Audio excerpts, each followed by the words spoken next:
오늘의 데일리 뉴스레터에 오신 것을 환영합니다. 1. TSMC 미국의 끝장. 2. 중국에 당한 수모 한국의 역사상 가장 큰 딜. 3. 한국에 수천억 계산하던 로키드 마틴 화들짝. 한번 진실을 알아봅시다. 미국이 대만의 반도체 산업을 노린 엄청난 계획을 밝혀 대만은 큰 충격을 받고 있습니다. 이에 대한 분석으로는 삼성과 SK가 기술력을 키우지 않는다면 한국도 같은 상황에 놓일 수 있다는 우려가 제기되고 있습니다. 최근 삼성이 한 번의 결정토를 던진 이유는 이와 같은 배경이 있다고 합니다. 미국 전문가들은 중국이 2025년이나 2027년에 대만을 무력으로 지배하려는 시도를 본격화할 것이라 전망하고 있습니다. 중국은 대만을 미수복 지역으로 보고 있으며 언제든지 전쟁터가 될 수 있다는 것입니다. 중국 내에서는 자국에 꼭 필요한 TSMC를 갖기 위해서라도 무력 통일에 나서야 한다는 주장이 나오고 있으며 최근 중국은 대만 쪽으로 군용기 28대와 군함 4척을 보내 무력 시위를 했습니다. 미 FBI 국장은 틱톡이 중국의 대만 침공 시 여론전 도구가 될 것이라 밝혔습니다. 중국 정부가 틱톡을 사용해 수백만 명의 데이터를 통제하고 침공할 경우엔 짧은 형식의 비디오로 여론을 조작할 수 있다는 것입니다. 이러한 상황에서 대만 반도체 공장 점거가 최우선 과제가 될 것으로 분석됩니다. 이런 상황에 중국이 대만을 침공하면 미국이 TSMC를 파괴할 것이다 는 주장이 나와 주목을 받고 있습니다. 트럼프 행정부에서 국가안보보좌관을 지낸 로버트 오브라이언의 발언으로 최근 카타르에서 열린 글로벌 안보 포럼에 화상으로 참석해 중국이 대만을 침공하면 반도체 공장이 넘어가는 것을 막기 위해 미국이 이를 먼저 파괴할 것이라는 주장들 했습니다. 그리고 중국이 TSMC를 장악한다면 실리콘 칩의 새로운 석유 수출국 기구 오펙가 될 것이라며 시진핑 정부가 세계 경제를 통제할 수 있다는 우려를 나타낸 상황입니다. TSMC는 칩 제조 분야에서 전 세계 시장의 약 55%를 점유하고 있습니다. 이는 오펙의 석유 시장 점유율 40%보다도 훨씬 높은 수치입니다. 오브라이언 전 보좌관은 미국의 TSMC 파괴를 1940년 영국 해군이 프랑스 해군 함정을 공격한 캐터펄트 작전에 비유했습니다. 프랑스가 나치 독일에 항복한 상황에서 독일이 프랑스 함대를 확보해 영국 침공에 나설 것이란 우려로 선제적으로 이 함대를 공격한 사건입니다. 프랑스 해군 함대는 북아프리카 알제리 향구 근처에 정박해 있었는데 1300여 명의 프랑스군이 타고 있었습니다. 당시 영국 처칠 총리는 이를 두고 가장 잔인하고 고통스러운 결단이라고 표현했습니다. 전직 정부 고위 관료의 이러한 발언은 대만의 전략 자산을 유사한 시각으로 바라보고 파괴할 수 있다는 점을 암시하고 있습니다. 미국이 대만 반도체 공장을 파괴해야 한다는 주장은 이전에도 있었습니다. 지난 2021년 미국의 유명학자 2명은 육군대학 논문에서 중국이 무력으로 점령할 경우 대만을 매력적으로 만들지 않으면서 점령 비용도 많이 들도록 초토화 전략을 계획해야 한다는 발표를 했습니다. 그들은 미국의 동맹국인 한국에 본사를 둔 삼성이 최첨단 반도체 생산을 위한 유일한 대안이라고 덧붙였습니다. TSMC는 인공지능과 무기 등에 쓰이는 전 세계 첨단 프로세서의 90%를 생산하고 있습니다. TSMC가 대만을 지키는 큰 산이자 강이라 불리는 이유입니다. 외신들은 중국이 대만을 침공한다면 세계 경제에 사상 최대 충격이 될 것이라며 지난 1929년 대공황 때보다 심각한 상황이 볼 수 있다고 내다봤습니다. 대만 내부에서는 이런 파괴 발표에 절대 용납할 수 없다는 반응을 보이고 있습니다. 대만 국가안보국은 반도체 공장이 세계 공급망에 깊숙이 통합돼 있어 미국이 물리적으로 파괴하지 않더라도 생산물 중단시킬 수 있기에 유사시 반도체 공장을 파괴할 필요가 없다는 반박을 했습니다. 중국이 황금알을 낳는 암탉을 잡았더라도 황금알을 낳을 수 없다는 설명입니다. 대만의 협은 우크라이나처럼 동아시아의 화약고로 여겨지고 있습니다. 미국은 러시아의 우크라이나 침공 이후 중국의 대만 침공을 가상한 대응 방안 연구에 박차를 가하고 있습니다. TSMC 등 대만의 첨단 반도체 산업에 초점을 맞추고 있는 상태입니다. 대만 언론은 대만이 최악의 상황이 되면 미국이 TSMC 엔지니어를 최우선으로 비행기에 태워 자국으로 탈출시키는 것을 고려하고 있다는 폭로를 했습니다.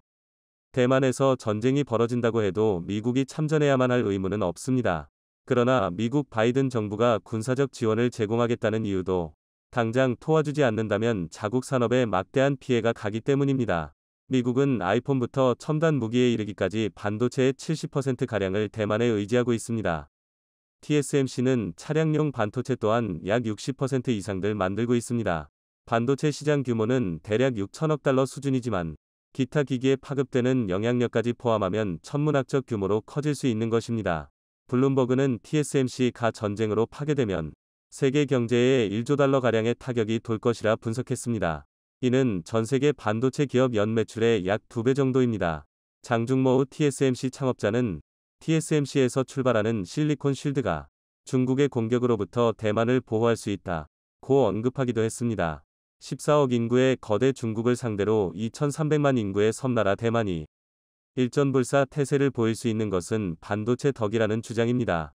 미국을 비롯한 서방 국가들이 TSMC가 중국의 손에 들어가지 않도록 끝까지 대만을 지킬 것이라는 믿음을 보인 것입니다. 1979년 미중 수교 이후 질골 중국과 대만 사이에서 줄타기 외교를 해왔던 미국의 태도가 변화된 것도 TSMC 때문이라는 설명입니다. 작년 8월 대만을 찾은 펠로시 하원의장이 가장 먼저 만난 이도 TSMC 회장이었죠. 미국은 자국의 이익과 직결되면 이를 공격하거나 파괴하는 걸 방관하지 않습니다.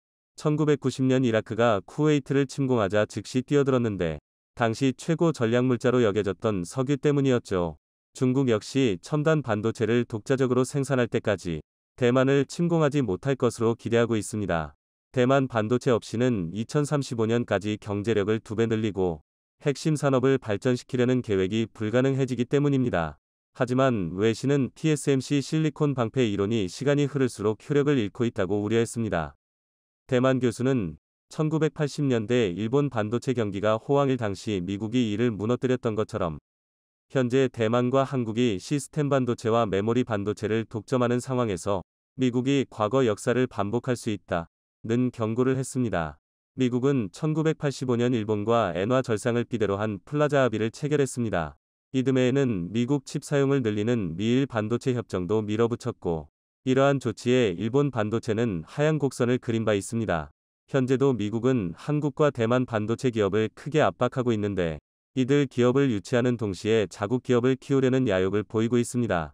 미국은 절대 대만을 중국에 넘기지 않겠다는 입장을 보이지만 미국 내에 반도체 기지가 충분히 세워졌을 경우에는 다른 판단을 할 수 있습니다. 대만의 반도체 공급망을 미국 내 복제하겠다는 의도로 풀이되고 있습니다. 바이든 정부는 중국에 있는 TSMC 인재들이 미국으로 옮겨올 것을 권장하고 있습니다. 견고한 대만의 실리콘 방패에 금이 가는데 미국이 방아쇠를 당겼다는 분석입니다. TSMC는 미국의 압박에 투자를 대폭 확대하고 있습니다. 지난해 말 애리조나 공장에 대한 투자 규모를 애초 계획의 3배인 400억 달러로 확대한 것도 이런 압박 때문이라는 분석입니다. 2026년부터 3나노 공정 기술을 활용해 반도체 생산을 시작할 예정입니다. 하지만 투자비 증가 등으로 실익은 크게 없다는 의견이 많습니다. 장중모우 TSMC 창업자는 현재의 추세로 가면 대만 반도체 산업의 공동화가 불가피하다고 경고했습니다. 해외 생산 비중이 커질수록 전략적 가치가 떨어지게 된다는 주장입니다. 러몬트 상무장관도 반도체 지원법의 핵심 목표가 대만 반도체 의존을 줄이고 미국에서 생산하게 하는 것이라 말했을 정도입니다. 대만 정치대 교수는 3터부터 5년 후 TSMC의 중요성은 약해질 것이라며 대만 정부는 또 다른 산업을 육성해야 한다고 경고했습니다. 대만은 한국과 마찬가지로 반도체 의존 국가입니다.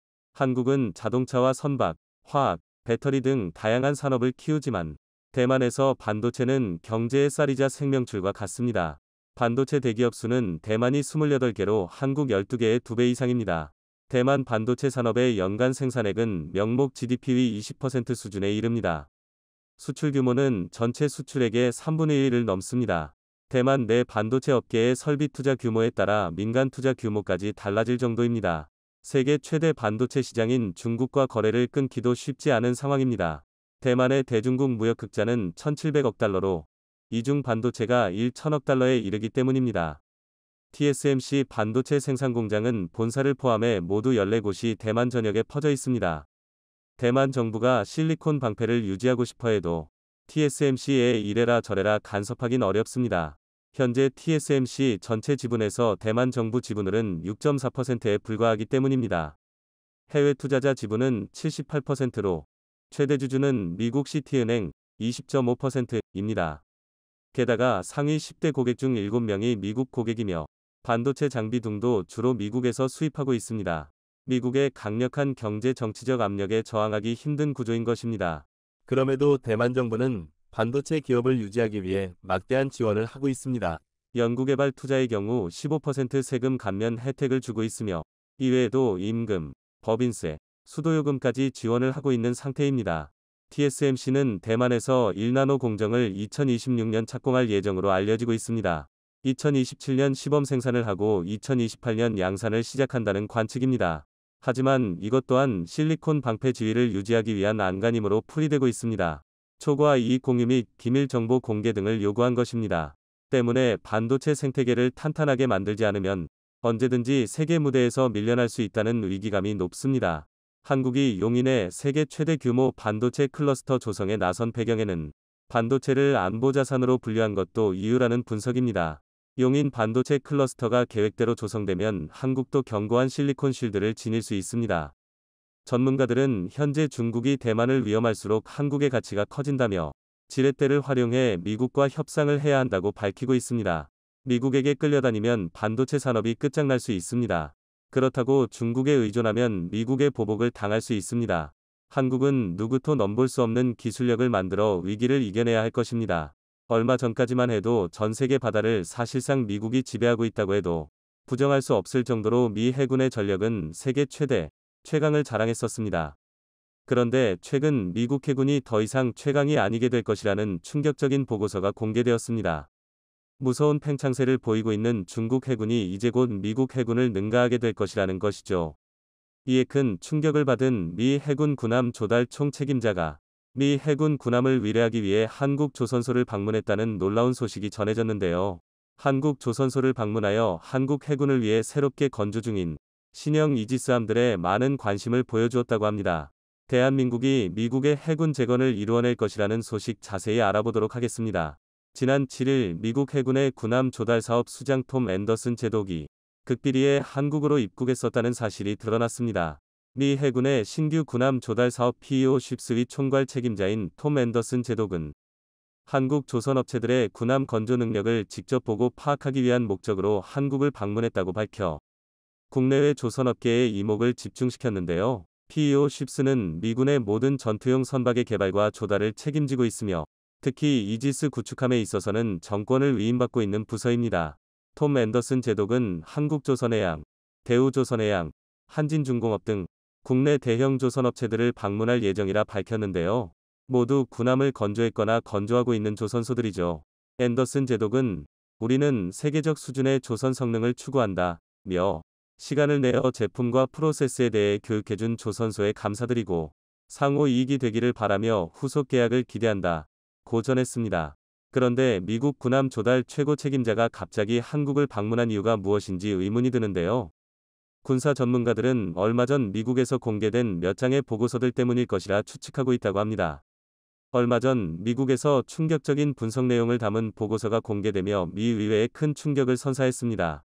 미국 군사 전문가들과 군사 싱크탱크에서 입을 모아 이대로면 미국 해군이 곧 중국 해군에게 추월당할 수 있다고 경고한 것인데요. 지난달 17일 미국의 해군전쟁대학의 샘 탱그레디 교수가 해군연구소 저널 프로시딩에 기고한 큰 함대가 이긴다는 제목의 글이 공개되었습니다. 이 글에서 탱그레디 교수는 해전에서 질적 우위인 소규모 함대는 승리의 길이 아니다 라며 배가 많은 쪽이 거의 항상 이긴다 고 말했는데요. 이를 통해 현재 소규모 첨단 기술 위주로 개편되고 있는 미국 해군이 신규 군함을 붕어빵 찍듯 찍어내고 있는 물량 위주의 중국 해군에게 밀리게 될 수 있다고 주장해 큰 논란을 불러일으켰습니다.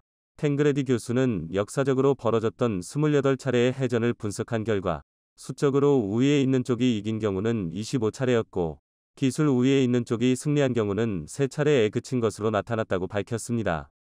그런데 흥미롭게도 그 3차례의 해전 중에는 임진왜란 해전이 포함되어 있었습니다. 또한 3번을 빼고는 모두 수적으로 우위에 있는 쪽이 이겼고 수가 비슷하면 전술, 전략이 뛰어나거나 지휘력이 앞서는 쪽이 이겼다며 이러한 역사적 선례에 비춰볼 때 미 해군이 기술 우위를 통해 중국 해군의 양적 증가에 맞서겠다는 전략은 잘못일 수 있다고 지적했습니다. 지난해 11월 국방부에서 공개한 2022년 중국 군사력 보고서에 따르면 중국 해군은 함정수에서는 2020년 미국을 앞질렀고 현재 340척에 이르는 함대를 2년 안에 400척까지 늘려나갈 계획입니다. 반면 미국의 군함 건조 계획은 2045년 350척으로 예정되어 있습니다. 미군은 중국의 물량을 앞선 기술력으로 찍어 누르겠다는 계획인데요. 미국 해군 운항 계획 보고서에서 세계는 새로운 전쟁의 시대에 돌입했으며 여기서는 함대의 크기보다는 기술과 개념, 파트너, 체계의 통합이 전쟁의 승리를 결정질 것이라고 밝히기도 했습니다. 그러나 탱그레디 교수는 역사적으로 봤을 때 숫자는 중요하지 않다. 우리 배는 훨씬 성능이 좋아서 숫자가 적어도 된다는 주장은 근거가 없다. 그런 주장은 역사적 증거에 무지한 가정이라고 반박했습니다. 또한 중국과의 해전은 소규모인 미국 해군 전력이 중국 앞마당에서 대규모 중국군과 맞붙는 형태가 될 것이라며 미국의 지도자들은 수적 우위 없는 기술적 우위에 어느 정도 도박을 할 수 있을지 자문해야 한다고 말했습니다. 미국의 싱크탱크 헤리티지에서 2023년 미국의 군사력 지수 보고서가 이러한 주장을 뒷받침해 주는데요. 올해 보고서에서는 사상 처음으로 2023년 미 해군의 점수를 약함으로 매우 낮게 평가했습니다. 중국 해군이 대만을 공격하기 위해 공격적인 확장세를 펼치고 있는 반면 미 해군의 준비태세는 매우 미약하다는 것이죠. 세계 최강이라고 여겨지던 미 해군이 중국에 따라잡힐 수 있다는 사실에 미 의회에서 상당한 충격을 받은 듯합니다. 곧바로 미 의회는 미 해군의 장기 건조 계획 중 가장 공격적인 대안3의 추진에 동의했습니다. 대안3는 향후 30년간 포드급 항공모함 7척, 알레이버크급 이지스 구축함 17척, 차세대 구축함 DDG, X 47척, 컨스텔레이션급 플라이트 57척을 포함한 총 340척의 전투함을 획득하는 미 해군 전력 증대 방안입니다. 세계 2차 대전 이후 최대 규모의 미함대 증축 사업으로 향후 수십 년 동안 수백 조의 예산이 투입될 것으로 예상되고 있습니다. 그런데 이 거창한 계획에 한 가지 귀달한 문제점이 있는데요. 바로 현재 미국 조선업이 사상 최악의 침체기에 접어든 상태라는 것입니다. 한때 미국은 세계 최대의 조선업 국가였지만 이제는 쇠퇴해버려 수많은 조선소들이 문을 닫고 명맥이 끊기고 말았는데요. 미국 서해안 전체에 전함을 건조 가능한 조선소가 하나밖에 남아있지 않을 정도이죠. 덕분에 미국이 막대한 예산을 쏟아부어 군함을 건조하려 해도 군함을 건조할 조선소가 부족한 상황입니다. 미 의회에서도 이러한 문제점을 인지하고 있었기에 조선소 개편 및 신규 조선소 건설 예산을 집행하고 있는데요. 하지만 조선업 재건에 함대를 건조할 만큼의 예산이 들어갈 것으로 예상되고 있는 데다가 조선소를 재건하고 신규 함대를 건조할 때까지 중국이 기다려줄 것이라 장담할 수도 없습니다.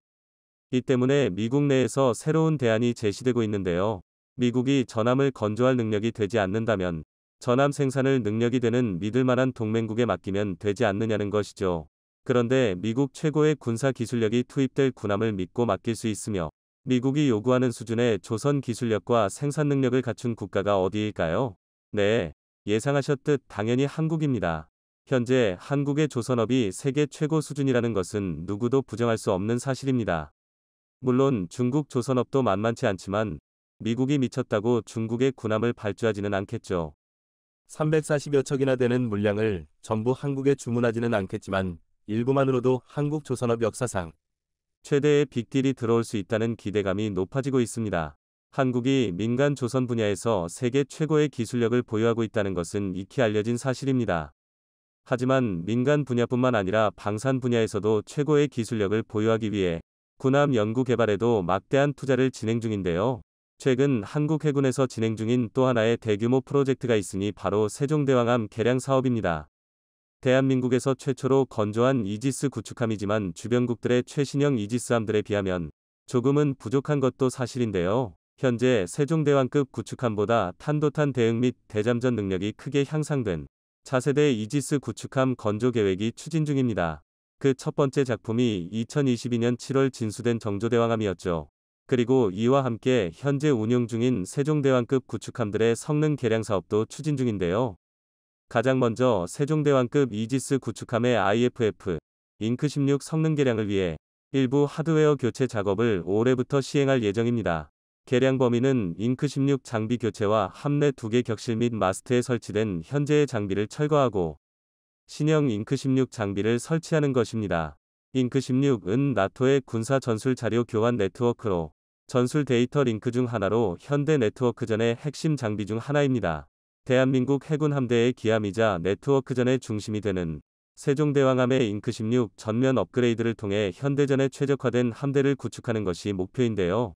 이번 지휘통제 시스템 업그레이드를 통해 운용에 필요한 인력을 줄임과 동시에 함대의 통합 전투 능력도 향상될 것입니다. 또한 북한 잠수함에 대한 대응 능력을 높이기 위한 통합음탐기의 장착이 고려되고 있는데요. 통합음탐기는 대형 함수소나 예인식 능동 저주파 소나 선형 예인 소나로 구성된 복합 수중 탐지 체계로 KDX-3 배치부터 적용되어 한국 해군의 대잠전 능력을 높이고 있습니다. 한국에 비해 미미한 해군 전력을 가진 북한이기에 비대칭 전력이라 할 수 있는 잠수함에 집중하고 있는데요. 한반도 영해 어디에서도 북한 잠수함이 숨을 수 없도록 하는 것이 우리 군의 목표입니다. 올해부터 본격적으로 시동이 걸린 KDDX에도 많은 기대와 관심이 집중되고 있습니다. KDDX는 한국의 전술 환경에 적합하도록 독자적으로 설계한 미니 이지스라 불리는 6,500톤급 한국형 차기 구축함 건조 프로젝트인데요. 총 6척의 건조가 계획되어 있으며 고기능 AESA 레이더와 국내에서 개발한 함대 공유도탄 2를 탑재하여 우리나라 해상 방공망의 큰 축을 차지하게 될 예정입니다. 세계 최고의 조선 기술을 토대로 이제는 한국만의 독자적인 형태의 이지스함까지 만들 수 있는 해양 강국의 길을 걸어나가고 있습니다. 앞서 탱그레디 교수가 언급했던 수에서 밀리지만 기술적 우위에 있는 해군이 이긴 몇 안 되는 사례 중 하나가 바로 임진왜란이었는데요. 수적으로 열세에 놓인 상황에서도 이순신 장군의 뛰어난 지략과 세계 최초의 철갑선 거북선을 통해 전 세계 역사를 통틀어도 찾아보기 어려운 대승을 거둘 수 있었습니다. 이순신 장군이 보여준 전략과 기술을 통한 승리가 오늘날 무서운 기세로 팽창하며 물량 공세를 펼치고 있는 중국을 옆에 둔 우리나라 해군이 추구해야 할 방향이 아닐까 싶습니다. 미국 모하비 사막에 위치한 비행기 무덤, 데이비스 몬탄 비행기 저장소에 한 한국인 무리가 들어옵니다. 그 한국인들은 어느 동체만 남은 노후된 비행기들을 이리저리 살펴보더니 그 비행기를 사겠다고 했는데요. 모하비 사막을 찾은 한국인들은 한국항공우주산업 직원들로 우리나라 P3 해상 초계기 도입 사업차 모하비 사막을 찾은 것입니다. 데이비스 몬탄 비행기 저장소 관리인은 이 쓸모없는 비행기를 사겠다는 한국항공우주산업 직원들이 제정신인가 싶기도 하고 한편으로는 재고를 처리할 수 있어 매매 계약서에 서명을 하게 되는데요. 과연 이 모하비 사막에서 무슨 일이 일어났던 것일까요? 미국 캘리포니아에 위치한 모하비 사막은 항공기 무덤으로 잘 알려져 관광지와 영화 촬영지로 유명한데요. 미국은 물론 전 세계에서 운항되던 항공기와 폐기 처분된 기체들을 모아놔 하늘에서 찍은 사진을 보면 흡사 항공기 주차장으로 보일 정도입니다. 모하비 사막에 항공기를 모아둔 계기는 1969년 후반 월남전이 끝나면서 미국 정부는 폐기 처분할 항공기를 임시 보관할 장소가 필요했었습니다. 이에 미국 정부는 특히 유사시를 대비해 항공기가 부식되지 않고 50년 이상 보존이 가능한 지역을 찾다가 1년 내내 강우량이 100mm 이하로 건조한 기후를 가진 캘리포니아 지역에 모하비 사막을 최적의 장소라고 판단하고 항공기를 보관하기 시작했습니다. 이곳 모하비 사막에는 세계의 모든 기종의 항공기가 그대로 방치가 돼 있는데 이 가운데 쓸모가 있는 비행기의 경우 다시 새 주인을 찾아 취향을 할 수 있으며 그렇지 않는 경우 위탁 처분을 통해 부품의 일부가 재활용되거나 혹은 버려지는 구조입니다. 모하비의 항공기를 모아놓기 이전에는 항공기를 재사용하기 위해 일부 부품을 떼어내서 녹이는 등 다시 재련을 했지만 현재는 자원이 풍부해지고 산업이 발달하면서 항공 부품 소재를 재생하는 것보다 새 것을 생산하는 가격이 더 싸졌는데요. 결국 세계 항공사들과 미국 정부는 항공기를 폐기 처분하지 않고 데이비스 몬탄 비행기 저장소에 모아두게 됐습니다. 그래서 오늘날 미국의 모하비 사막에는 약 9천여 대의 항공기가 보관 또는 폐기된 상태로 있습니다. 큰 활주로와 공항 시설, 그리고 영화 촬영장이 있는 모하비 사막은 항공인들에게는 새로운 교육 장소 및 관광 장소로 인기가 높습니다. 특히 이곳에는 생산이 중단된 옛날 기종의 항공기들도 많이 볼 수 있는데요. 미국의 9.11 테러의 여파로 파산한 항공회사에 의해 보관 중인 20대의 F100 기종과 버려인 영국 버진 아틀란틱 항공 소속 747전보 비행기, 그리고 미국 공군이 폐기 처분한 F1 미라지 전투기까지 항공기 역사박물관이라고 해도 과언이 아닐 만큼 다양한 항공기들을 보유하고 있습니다. 또한 미국 모하비 사막의 경납고와 활주로, 그리고 부품 재활용 창고들은 세계 1위의 규모를 자랑합니다. 이 때문에 일각에서는 보관 중인 항공기들을 다 운용한다면 미 공군 다음으로 강한 항공 전력을 가지고 있다고 보고 있습니다. 데이비스 몬탄 비행기 저장소에서는 퇴역한 군용 항공기들을 우방국에 싼 값으로 팔기도 하는데요. 하지만 항상 싼 게 비지떡입니다. 값싸다고 막 사들이는 경우 사들인 국가에서 막대한 손해를 보게 됩니다. 그 이유인즉슨 노후화가 심각하게 진행됐기 때문인데요. 모하비 사막에 있는 대부분의 군용 항공기는 단종된 기체로서 수리 부품 조달이 어렵고 그렇기 때문에 부품 수급에 드는 비용이 천정부지로 치솟습니다. 모하비 사막에서 노후 비행기를 사서 고쳐 쓰는 것보다 새로 사는 것이 더 안전하고 싸다 라는 말까지 돌고 있습니다. 이런 가운데 우리나라도 이런 모하비 사막에 모래노폐 빠질 뻔했는데요. 미국의 군수 업체들은 한국이 노폐 빠지길만을 기다리고 있다가 깜짝 놀랄만한 일이 벌어집니다. 과연 무슨 일이 벌어졌길래 미국 군수 업체들이 깜짝 놀랐을까요? 우리나라 해군은 2010년까지 당시 최고라고 불리는 세종대왕급 이지스함을 보유하는 등 함정 기술의 비약적 성장을 이뤄냈었습니다. 하지만 우리 해군 항공 정찰 자산이 너무나 부족했는데 고작 P-38대만을 보유하는 것이 전부였습니다. 설상가상으로 천안함 피격 사건까지 터지면서 적 잠수함의 대비가 시급했습니다. 그런데 삼면이 넓은 바다인 한국의 전 해상작전구역을 감시하려면 한 해상 초계기가 최소한 32기 정도가 필요한데 8대는 턱없이 부족한 숫자였죠. 그래서 우리 해군은 잠수함 탐지 능력을 높이기 위해 추가로 초계기를 도입하기로 결정했는데 1대 도입 비용이 한화로 4천억 원 상당이나 하는 고가였습니다. 이는 우리 해군에 엄청나게 부담스러운 가격이었습니다. 4천억 원은 현재 현대중공업이 건조하는 최신의 울산급 배치 3호위함 한 척 가격과 맞먹는 금액이었습니다. 결국 한국 해군 관계자들은 고심 끝에 합리적인 선택지를 고안해냅니다. 바로 모하비 사막에 보관 중인 중고 P-3B를 도입하자였습니다. 당시 우리 군이 찾은 모하비 사막에 있는 P-3B는 P-3C의 하위 모델로 미 해군이 25년간 사용했던 노장 중의 노장이었습니다. 퇴역 후에도 모하비 사막의 퇴역 항공기 보관소에서 14년 동안 놀고 있던 녀석을 한국에서 사겠다고 한 것이죠. 상태가 그나마 괜찮았던 것들로 골라왔다고는 하지만 한계 수명인 15,000시간에 거의 달해 있었던 데다 14년간 방치되었던 P-3B는 항공기 역사박물관에나 어울릴 만한 최악의 상태였습니다. 미국조차도 손볼 엄두를 못 내고 있었는데 이를 한국 해군에서 사준다니 기쁜 마음으로 개조 견적을 계산하고 있었지만 한국 정부가 자체 개조에 들어간 것인데요. 우리나라 정부는 모하비 사막 퇴역 항공기 보관소에서 대당 100억 원이 안 되는 가격으로 총 9대의 P-3B를 들여왔습니다. 그중 1대를 해체해 부품을 조달받는 동류 전환용으로 사용되었고 8대의 P-3B를 KAI가 개조를 맡아 700억 원의 P-3C하였습니다. 개조를 거쳐 재탄생한 초계기의 이름은 P-30K로 기존의 P-3C 해상 초계기에서 당당히 K를 붙인 업그레이드된 항공기입니다. 또한 원가 4천억 원에 비하면 훨씬 저렴한 700억 원으로 비용을 탁월하게 절감하였죠. P-3B와 P-3C의 제작사인 로키드 마틴에서도 자신들도 이렇게는 개조를 못한다며 극찬하고 나섰는데요. 완전히 새로운 모습을 보여준 P-30K는 최신 장비들이 탑재되어 있었습니다. P-30K는 동체를 제외하고는 모든 것을 새로 장착해 새 것과 같았습니다. 적은 비용으로 성능을 개량해내는 기술력은 한국이 세계 최고라고 인정할 정도였는데요. 이로 인해 현재 한국 해군은 P-38대와 한국형 P-30K 8대 등 총 16대를 보유하고 있습니다.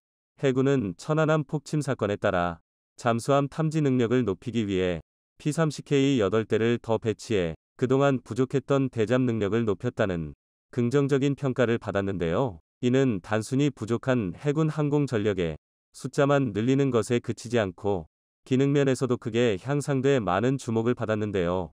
P-3C가 넓은 바다에 있는 표적만 탐지할 수 있었던 것에 비해 P-30K는 항구에 정박 중인 함정과 움직이는 육상 표적을 식별할 수 있는 다목적 레이더를 탑재하였고 P-3C 대비 5배 이상 향상된 고배율 적외선 광학 카메라, 디지털 음향 수집 및 분석 장비, 자기 탐지 장비를 갖추고 있습니다.